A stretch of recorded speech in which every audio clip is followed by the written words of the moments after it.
No português e origem me foi pedida para reescrever, vou apresentar diretamente o texto final. Há lugares que não se descobrem numa única vista de olhos. Descobrem-se percorrendo-os, passo a passo, deixando que a paisagem vá revelando os seus segredos como quem folheia devagar um livro antigo.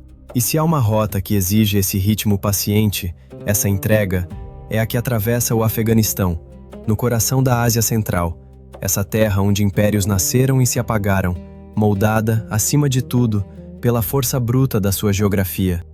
Comecemos então essa viagem onde ela começa sempre, nas montanhas. Os cumes colossais do Hindu Kush erguem-se como testemunhas silenciosas da passagem de exércitos, de mercadores, de místicos que ao longo de séculos atravessaram estes desfiladeiros.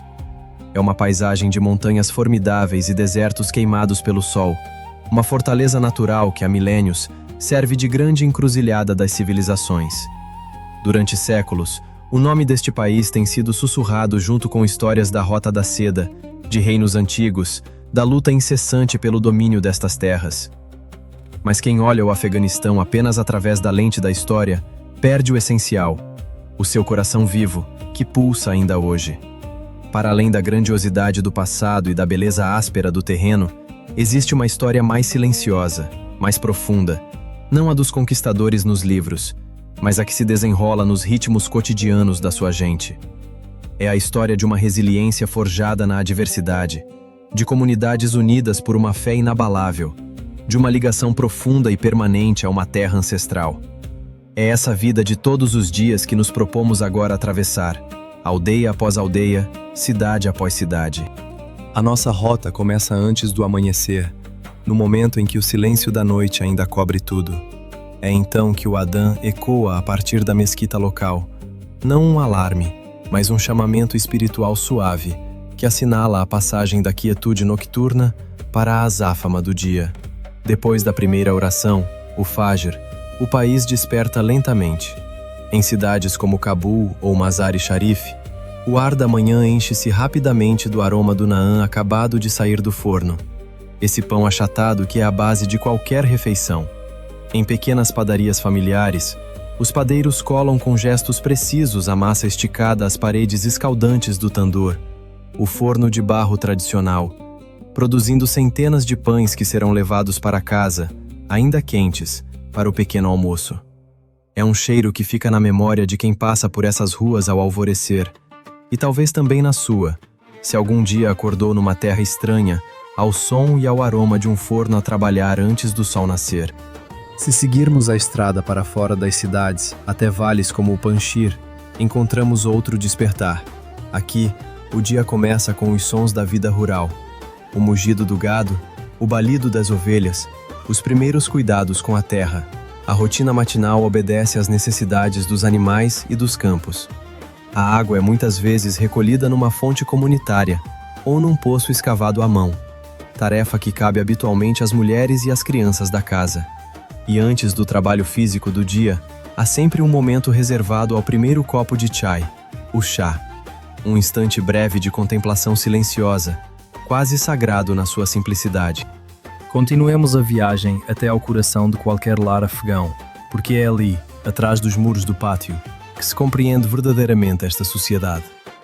A família é o alicerce de tudo. A casa, muitas vezes multigeracional, com avós, pais e filhos sob o mesmo teto, é o centro da vida social e económica. Seja no modesto compound de tijolo de adobe no campo, ou numa habitação de betão na cidade, é sempre um santuário. É atrás desses muros, que garantem privacidade e um espaço seguro para as crianças brincarem, que se prepara a primeira refeição do dia, que os mais novos se aprontam para a escola, que se traçam os planos da jornada. É uma coreografia silenciosa e coletiva. A avó talvez vigie os mais pequenos, enquanto a mãe prepara o pequeno almoço. Um filho mais velho encarrega-se de alimentar os animais da família. A vida segue ao ritmo humano, guiada por um respeito profundo pela tradição e por um entendimento prático das exigências do dia que se avizinha. Mas é no bazar local que este ritmo cotidiano se torna verdadeiramente palpável.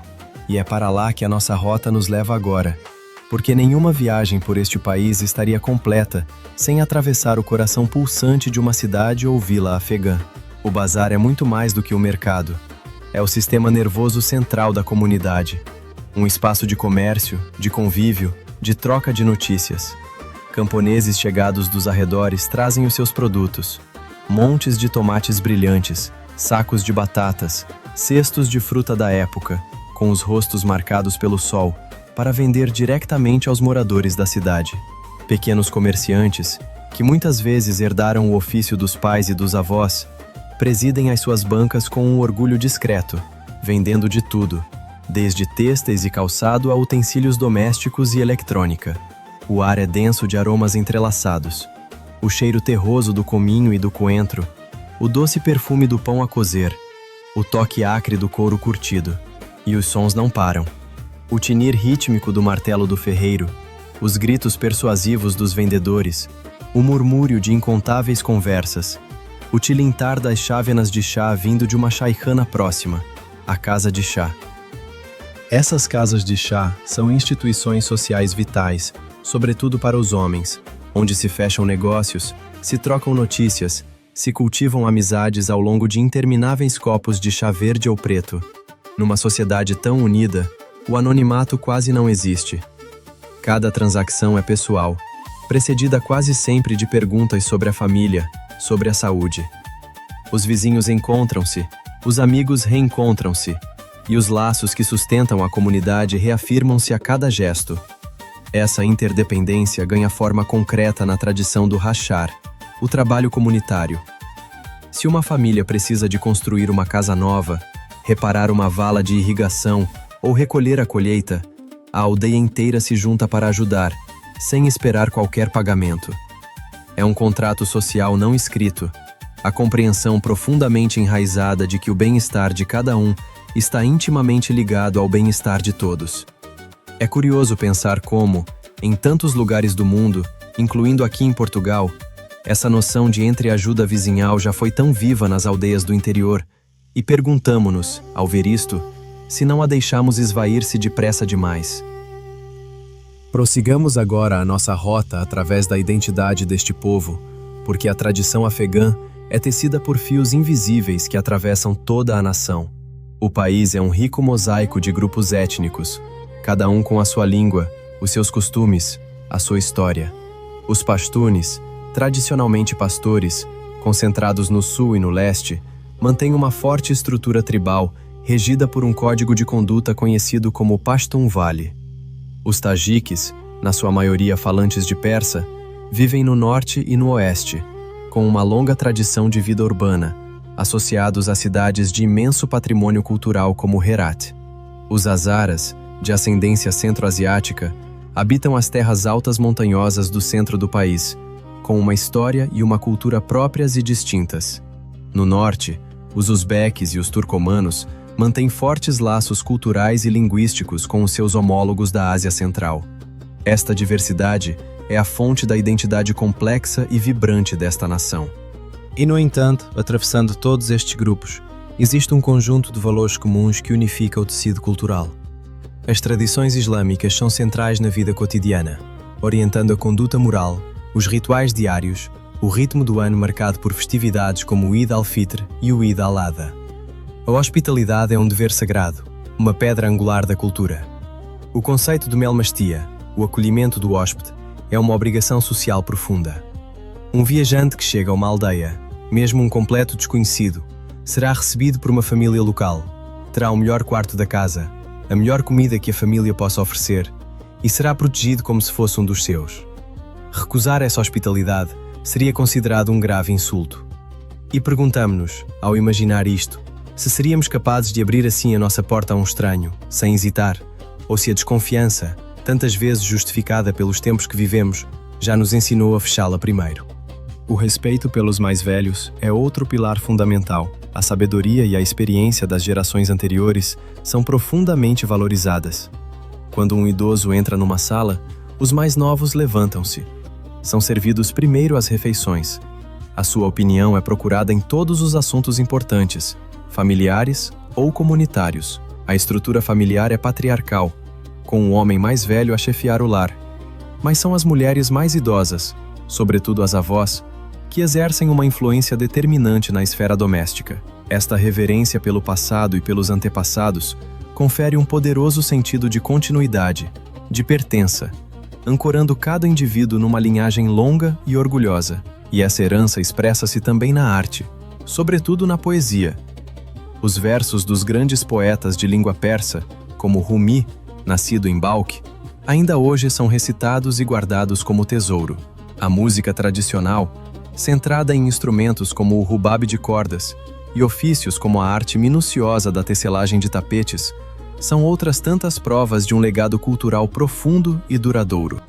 Continuemos a nossa rota até aos campos, porque é ali, junto à terra, que vive a maioria dos afegãos. A agricultura e a criação de gado são, desde sempre, a espinha dorsal da economia, um modo de vida que sustenta a população há séculos. Nas planícies e vales férteis, os agricultores cultivam trigo, arroz e milho, além de uma rica variedade de frutas e frutos secos pelos quais o país é célebre. As romãs de Kandahar, as uvas da planície de Chomali, as amêndoas das províncias do norte. É um trabalho fisicamente exigente, apoiado ainda em métodos tradicionais transmitidos de geração em geração, ao ritmo das sementeiras e das colheitas, num ciclo de labor árduo e espera paciente. Sobreviver nesta terra árida sempre dependeu de uma gestão sábia da água. Há séculos que os agricultores afegãos recorrem a antigos sistemas de irrigação chamados carés ou canats, verdadeiras proezas de engenharia. Túneis subterrâneos de inclinação suave que captam água nos aquíferos junto à base das montanhas e a transportam por quilômetros até aos campos, minimizando a evaporação pelo caminho. Manter estes sistemas é uma responsabilidade coletiva, uma tarefa vital que reforça, mais uma vez, a interdependência da vida na aldeia. Nas vastas regiões montanhosas, o pastoreio continua a ser um modo de vida.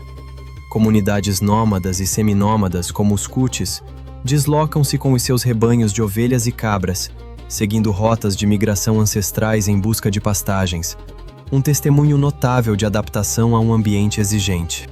Para além dos campos, é nas cidades e vilas que encontramos outra faceta dessa economia: pequenos negócios e um sector informal pujante. Os mercados locais estão repletos de artesãos, tecelões no norte que criam tapetes intrincados, cujos padrões contam a história da sua tribo.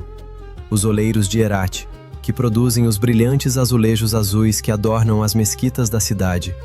Os latoeiros de Cabul, martelando bandejas e potes decorativos. A vida econômica é, quase sempre, um assunto de família, em que todos contribuem para o sustento do lar. Na ausência de emprego formal generalizado, é essa capacidade de criar valor a partir de um pequeno pedaço de terra ou de um saber tradicional que se torna verdadeiramente a chave da sobrevivência. E claro, uma rota pelo Afeganistão não estaria completa sem passar pela mesa, porque a comida afegã é um reflexo direto da terra e da sua história, farta, saborosa, pensada para ser partilhada. A cozinha assenta em alguns pilares essenciais, sobretudo o pão e o arroz. O naan, cozido no tandoor de barro, está presente em todas as refeições.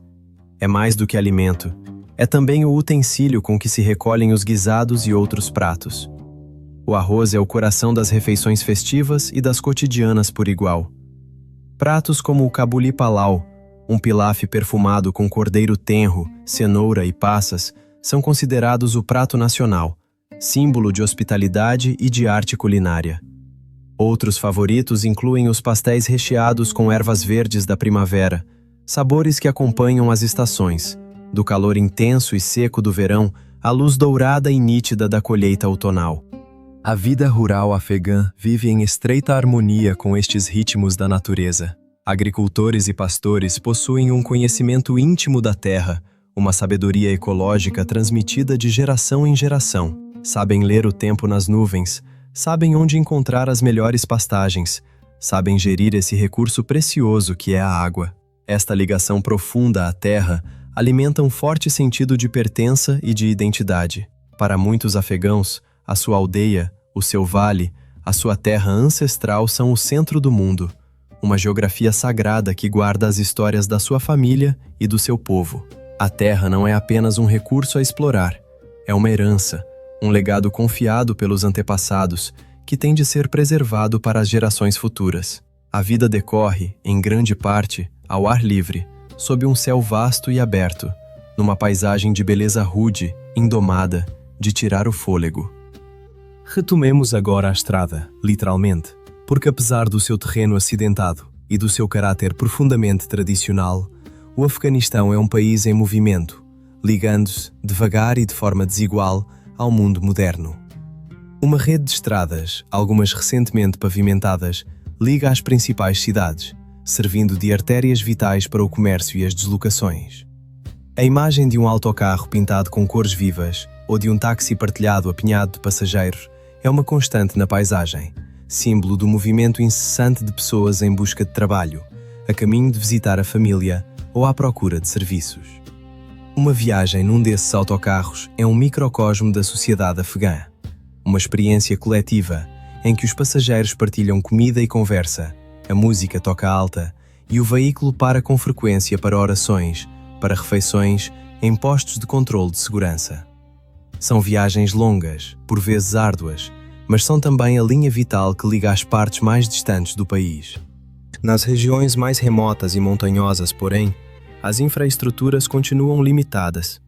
Ali, as deslocações dependem muitas vezes de caminhos de terra batida, intransitáveis quando o tempo piora, e o principal meio de transporte pode ainda ser a pé, ou com animais de carga como os burros.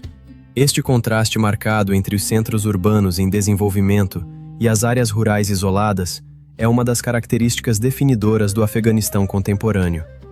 Em Cabul, encontramos engarrafamentos e veículos modernos, mas basta uma hora de estrada para fora da cidade para que a paisagem pareça não ter mudado ao longo de séculos. Ainda assim, a tecnologia moderna vai tecendo pontes sobre estas distâncias. O telemóvel tornou-se omnipresente, mesmo nas aldeias mais remotas, uma ferramenta para manter contato com familiares que trabalham noutra cidade ou até noutro país. Permite aos comerciantes verificar os preços de mercado, dá acesso a serviços bancários móveis em zonas sem bancos físicos. Para a geração mais nova, é uma janela para um mundo mais vasto, uma fonte de informação e de entretenimento que os seus pais nunca conheceram.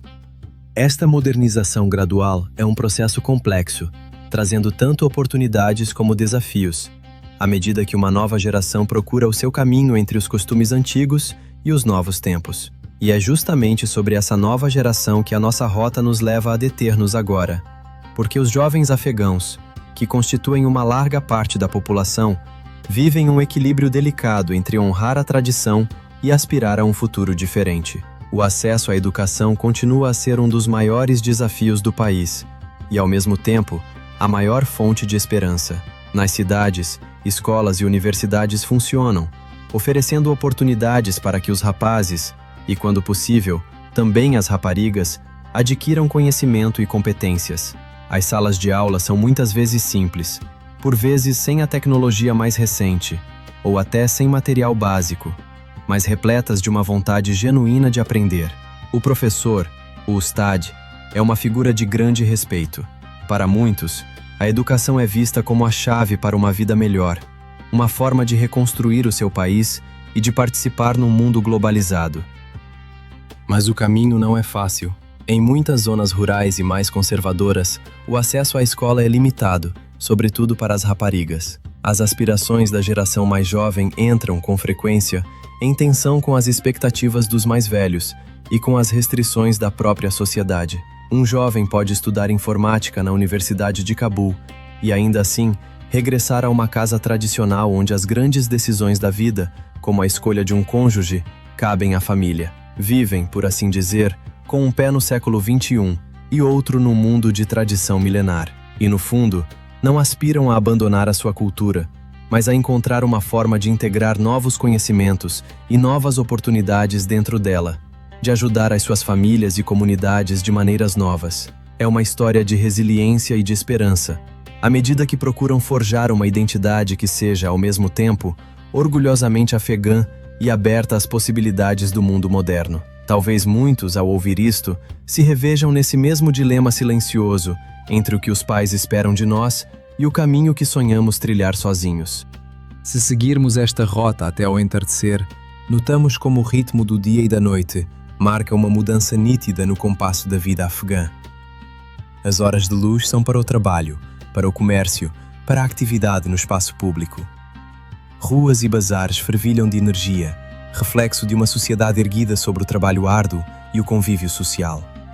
Os dias são produtivos, cheios dos gritos dos vendedores a anunciar preços, do calor do sol a refletir-se nas ruas poeirentas, do movimento constante de pessoas dedicadas às tarefas essenciais de ganhar o sustento e cuidar da casa. Mas quando cai o crepúsculo, instala-se um silêncio diferente.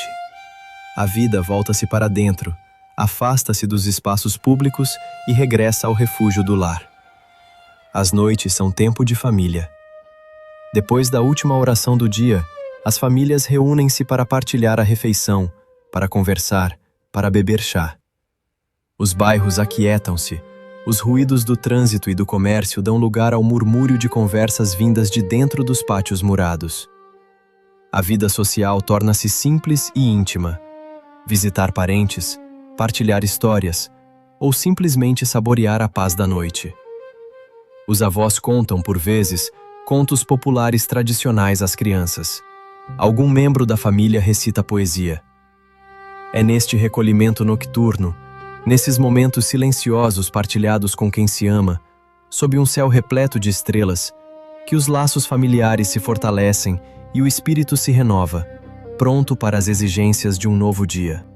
Mas seria desonesto terminar esta rota sem atravessar também as suas partes mais difíceis, porque a vida nesta terra bela e complexa não está isenta de desafios profundos. Décadas de conflito deixaram cicatrizes fundas na sociedade e nas suas infraestruturas. As dificuldades econômicas são uma realidade constante para a maioria da população. Para um pai de família, isso significa a preocupação diária de como pagar a farinha e o óleo de cozinha.